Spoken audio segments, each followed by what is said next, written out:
Assalamualaikum warahmatullahi wabarakatuh. Perkenalkan, nama saya Wisnu Yuda Sudarisman dari jurusan Antropologi Budaya ISPI Bandung.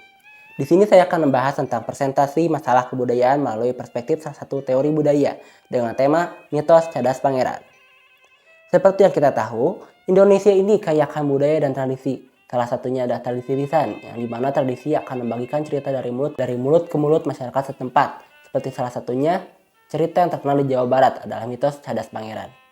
Di sini saya akan membahas kisah mitos yang ada di cadas pangeran dengan menggunakan analisis teori Levi-Strauss. Tapi sebelum lanjut ke inti pembicaraan, saya akan membahas dari segi sejarahnya terlebih dahulu. Cadas Pangeran merupakan jalan yang menghubungkan di Pulau Jawa dari Anyer sampai Panarukan.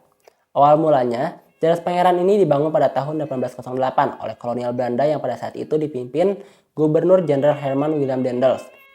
Nah, setelah kita membahas dari segi sejarahnya, sekarang kita akan membahas dari segi mitos dan analisis teori Levi-Strauss. Mitos.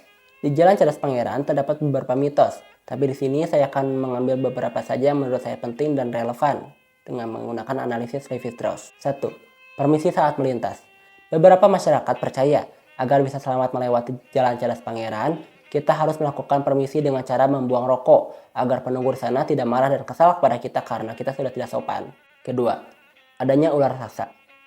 Masyarakat percaya bahwa ular itu bukan ular sembarang ular, melainkan ular raksasa yang berbentuk siluman yang sering memakan korban jiwa. Ular ini dipercaya sering diam di ujung jurang Jalan Cadas Pangeran. Ketiga, sosok tak kasat mata.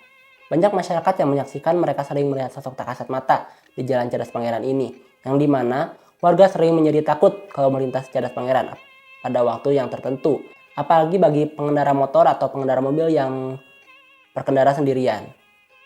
Biasanya sosok ini sering tiba-tiba berdiri di tengah jalan apabila didekati bentuknya akan membesar.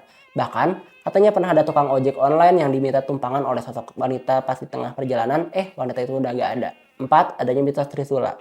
Di lereng pegunungan Cadas Pangeran terdapat sebuah goa yang dipercaya di dalamnya ada mustika yang indah berbentuk Trisula.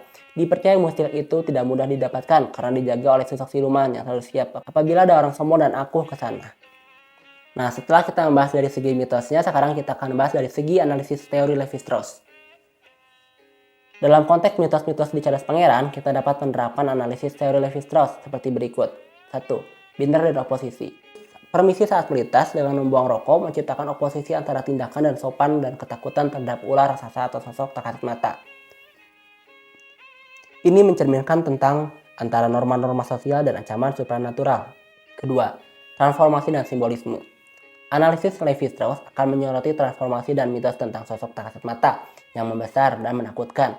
Simbolisme ini di balik perubahan ini dapat mencerminkan ketakutan kolektif terhadap kehadiran dan misterius, dengan serta bagaimana masyarakat meresponnya.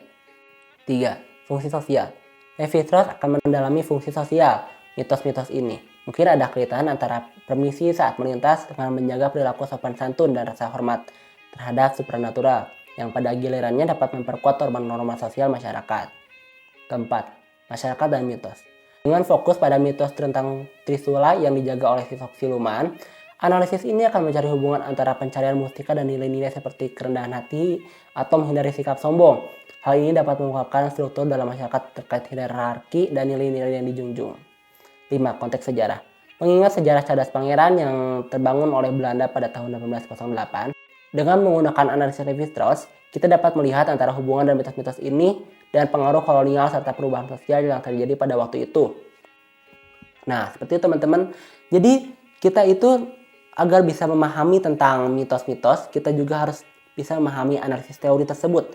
Jadi, kita itu tidak boleh memakan mitos secara bulat-bulat. Jadi, kita harus bisa memahami tentang mitos-mitos tersebut dengan menggunakan simbolisme dan struktur-struktur yang menggunakan teori-teori seperti Levi-Strauss tadi. Jadi kita harus bisa memahami mitos beserta teori-teorinya juga. Bagaimana teman-teman? Apakah sudah jelas? Kalau belum, mohon maaf bila ada kesalahan dan kekurangan dari perkataan saya. Wassalamualaikum warahmatullahi wabarakatuh. Bye-bye.